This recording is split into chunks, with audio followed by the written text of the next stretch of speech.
Hey guys, this is 4K 60 with both the S20 Plus and S20 Ultra, and I'm going to walk around front-facing camera starting off this video. I know you guys asked for this, so I will be doing this as well as also adding the iPhone as well, trying to pay attention to what you guys want. But you know, I'm in the sun there, so I'm going to face the other way, and you can clearly see the skies, and I'm going to walk into this direction. And you get a good idea of what this camera actually does. Now I'm going to walk a little bit faster, front facing, and then let's switch to the rear.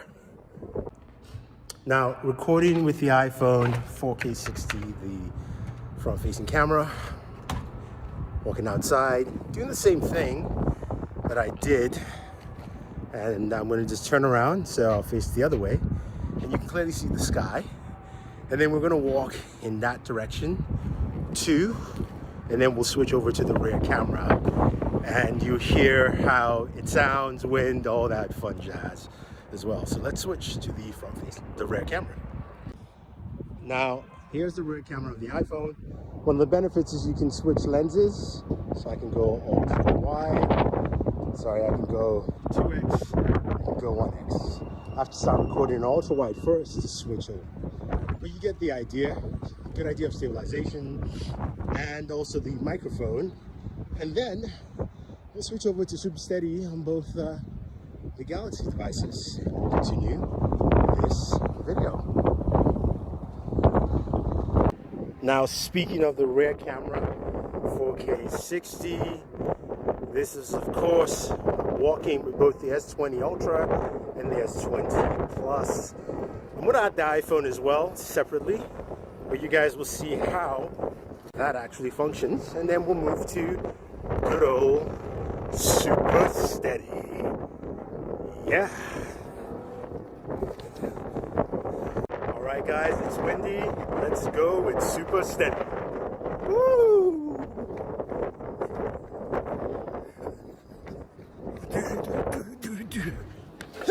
Whoa.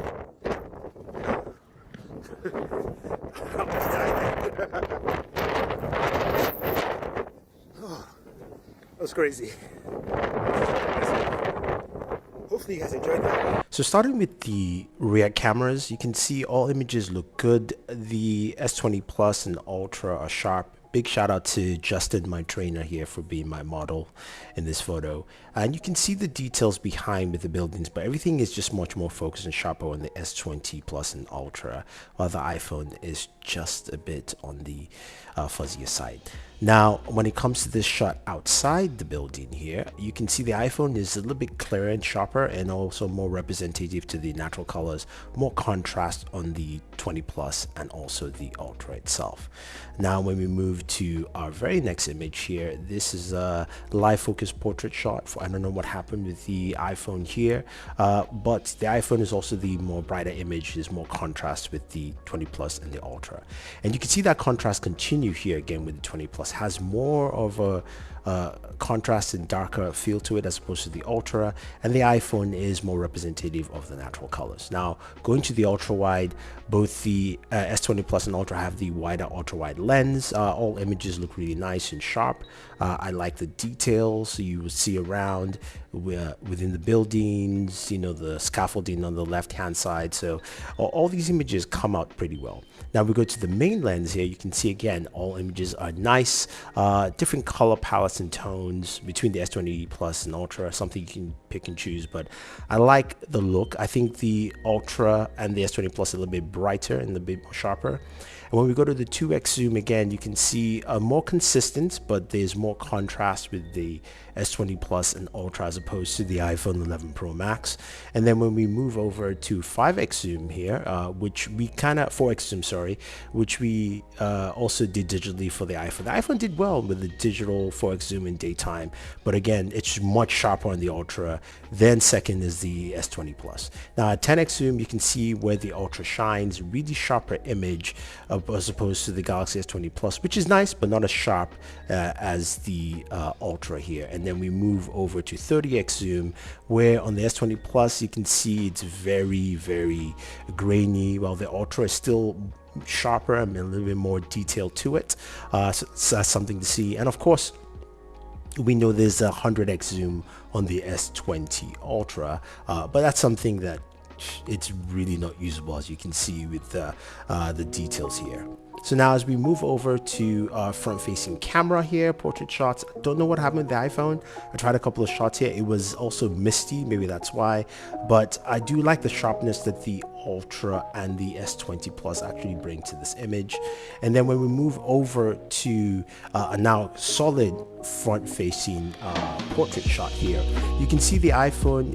Some people will say it's true to my skin tone. Yes, it is partially, but it's also really softer image, while the Galaxy S20 Plus and Ultra is much sharper and more detailed, and it's still lightening up a little bit. But again, this is something that you have to see with cameras from the Galaxy line itself. Now as we move over to nighttime video here, this is quite interesting. So the S20 Ultra, you can see the autofocus is having issues. The S20 Plus autofocus is much better and focus, while the iPhone 11 Pro Max is autofocus is good. The iPhone 11 Pro Max has the better stabilization at this point, but also the darker image and less clear image, while the Ultra and the S20 Plus have a much sharper image in total. So that's just something to take note here, even though the best stabilization is from the iPhone 11 Pro Max.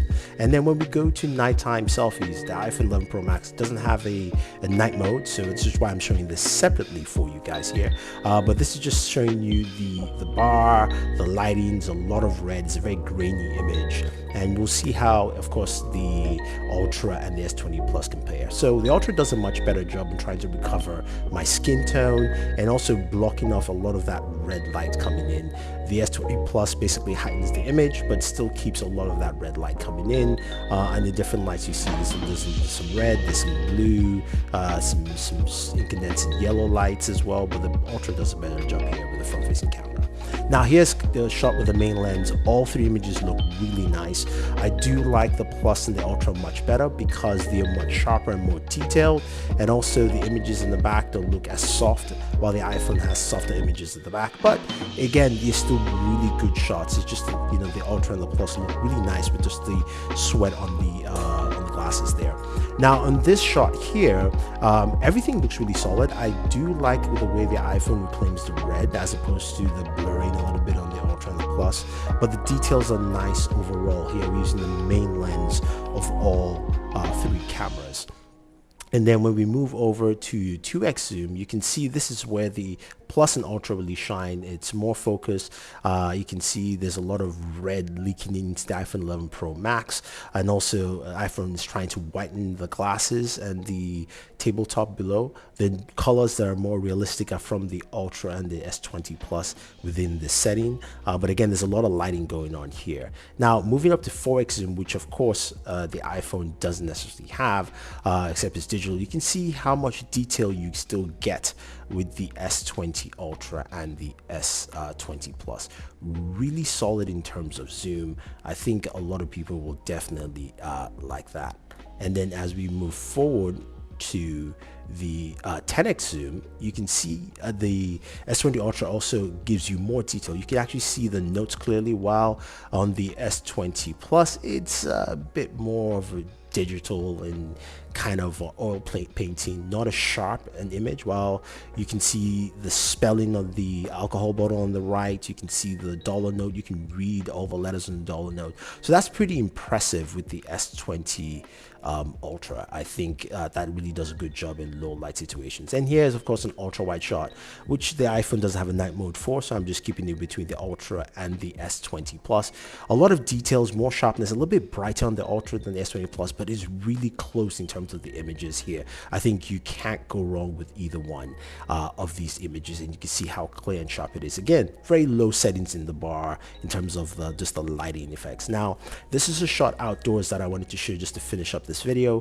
You can see all three. This is a really dark yard. This was next to where I did the nighttime video, and you can see the details that the Ultra brings in as well as the S20 Plus, while the iPhone is a little bit softer and is trying to brighten up the overall scene.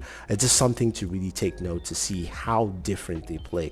Again, all images are bright and sharp, but I think the Ultra and the S20 Plus give you the best sharpness overall. So there you have it, guys. If you have any questions or any comments about any of these three phones, who do you think has the better camera, whether it's in daytime, nighttime, or video? Leave your thoughts down below. I think, you know, they all have their strengths and weaknesses, but I think the Plus really stands out on its own here. So leave your thoughts down below. Don't forget to like, share, subscribe, and always enjoy your entertainment.